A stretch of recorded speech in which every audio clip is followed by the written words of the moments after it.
Chapter 1. How do you clean up your house?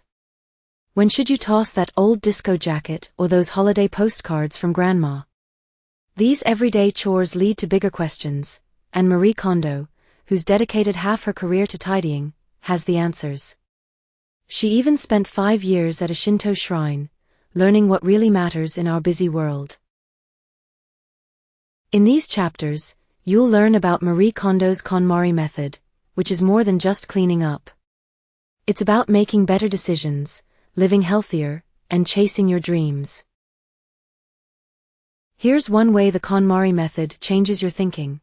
When you get new clothes, take off the packaging and tags immediately, and welcome them into your home.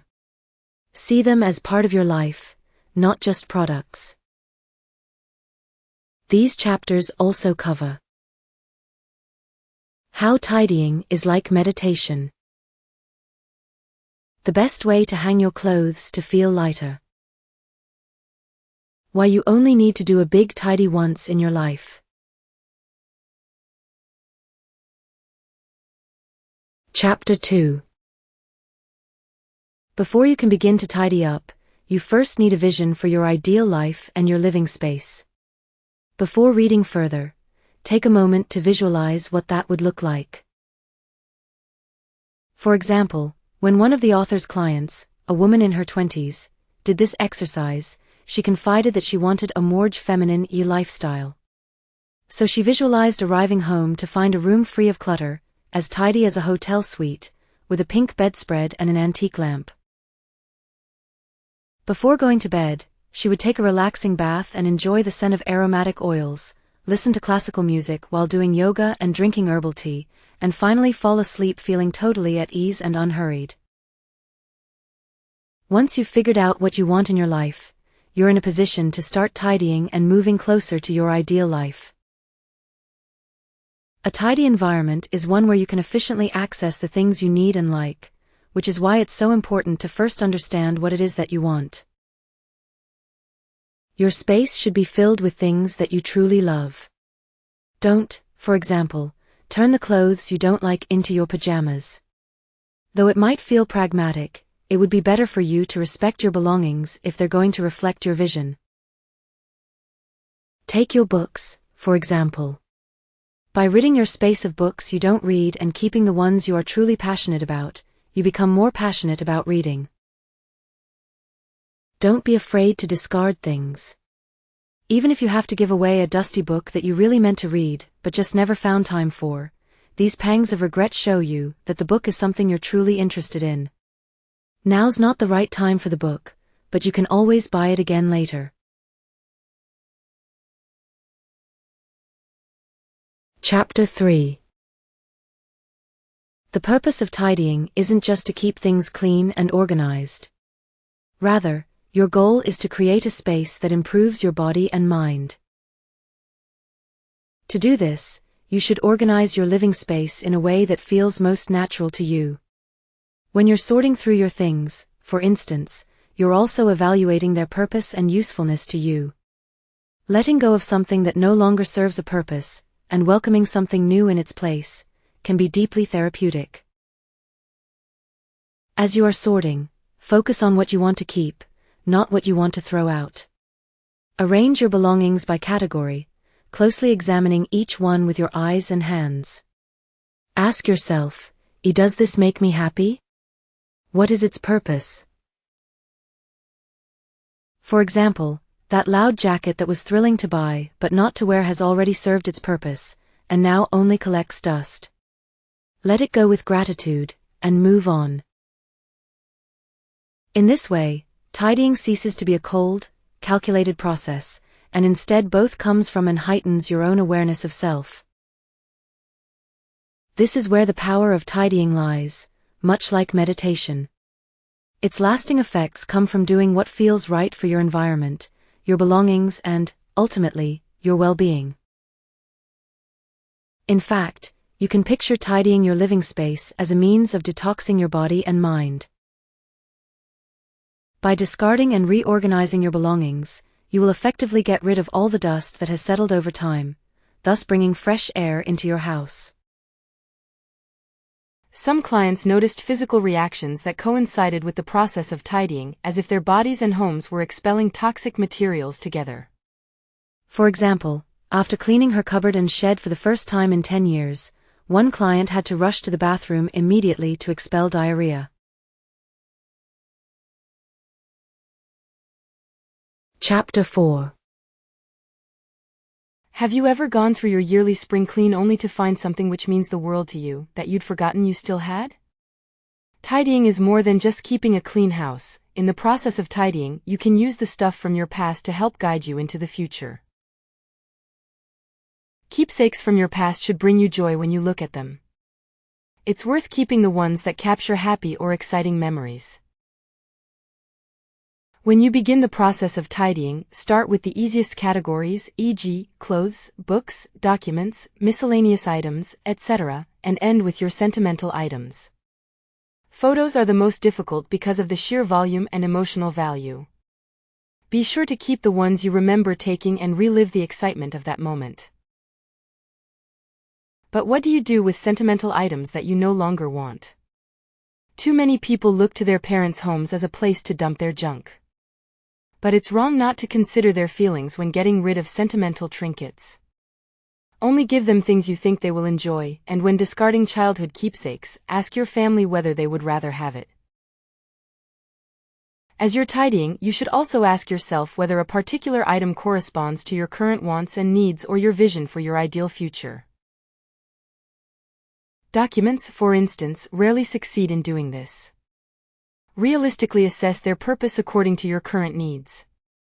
Warranties and manuals, for example, have a short-term purpose, and can therefore be discarded once they've outlived that use.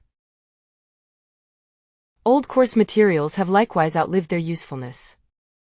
After all, you didn't take the course for the materials, but for the experience and the knowledge. Going through your things, you may, as one of the author's clients discovered, rediscover old passions that bring you closer to your ideal life. After cleaning her bookshelf, she realized that the books that remained were mostly on social welfare. So she went back to school, quit her job in IT, and started a successful babysitting company.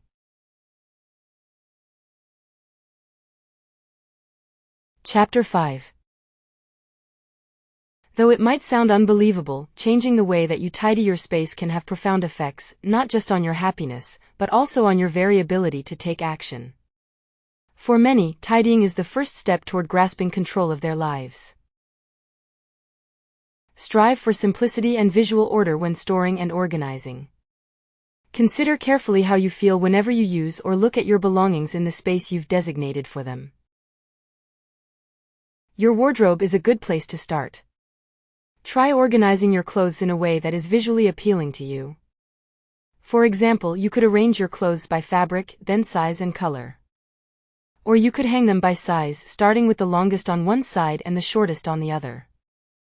The shape that this creates is visually comforting and will make you feel lighter. As you tidy more of your space, you will discover that organization doesn't just affect your disposition. In fact, it can also give you the power to make decisions and act on them. Some of the author's clients believed that they were born messy, something they'd never be able to change if they wanted to keep a tidy house. But the author doesn't buy it. Instead, she advises them to abandon this negative self-perception and instead to strive for perfection when visualizing their tidy living space. Once they've achieved this vision, they feel like they can do anything if they just put their mind to it. More practically, tidying makes your decisions around the house straightforward and thus improves your decisiveness. Efficient and intuitive storage eliminates the stress of having to search through clutter for the things that you need.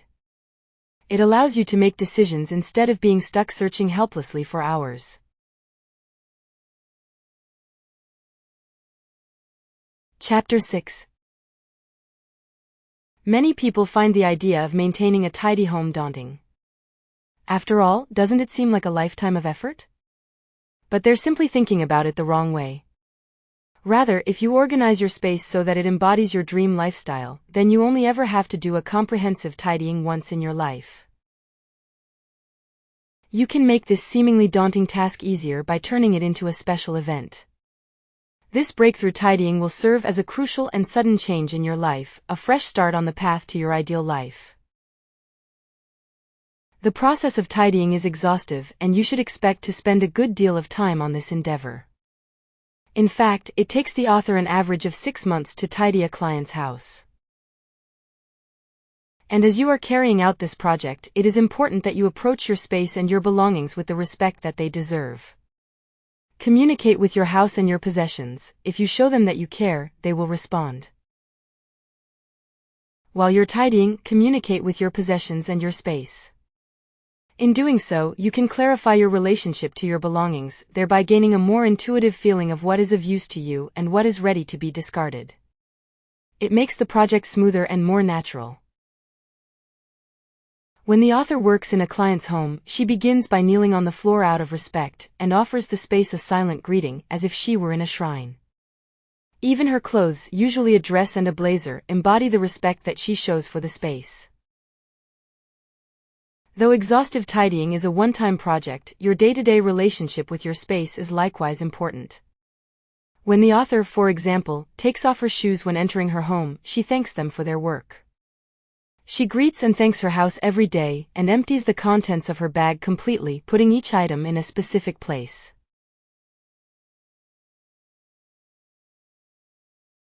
Chapter 7. It's now time to approach the most difficult part of the tidying process, throwing things out. It can be difficult to part with your belongings, even the ones for which you have no need. Luckily, there are some tricks you can use to make it easier.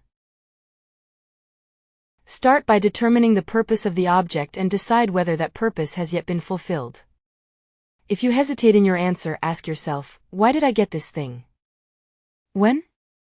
And how? Miscellaneous belongings that you keep just because are common causes of clutter and chaos. For these items, it's best to start with personal, clearly defined categories such as CDs and DVDs, skincare products, accessories, etc., and work your way to more general things, like household equipment and supplies, kitchen goods and the like. Be clear about the purpose of each item, and be willing to get rid of things that have outlived that purpose. For instance, the purpose of a novel you only half read was not to finish it, but rather to experience the story. If you haven't finished it, you probably won't. Be grateful for it and let it go. Sometimes intuition and reason will be at odds with one another, especially if you are emotionally attached to certain items. In these cases, consider carefully the ways in which this item contributes to your life. Does it make you happy when you see it? Do you even see it at all? If it has been stored away for a long time, chances are that it's less important to you than you think.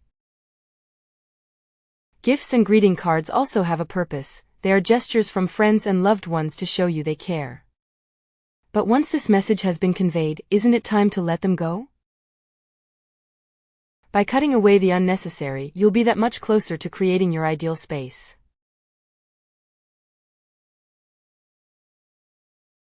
Chapter 8. Decluttering your life should be extremely simple. All you have to do is decide what you want to keep and discard what you don't, i.e., everything that doesn't make you happy. Accomplishing this, however, requires you to dig deep to figure out what kind of life you want to live. It's up to you to develop the kind of space that reflects your ideal future. Thank you for listening. The end.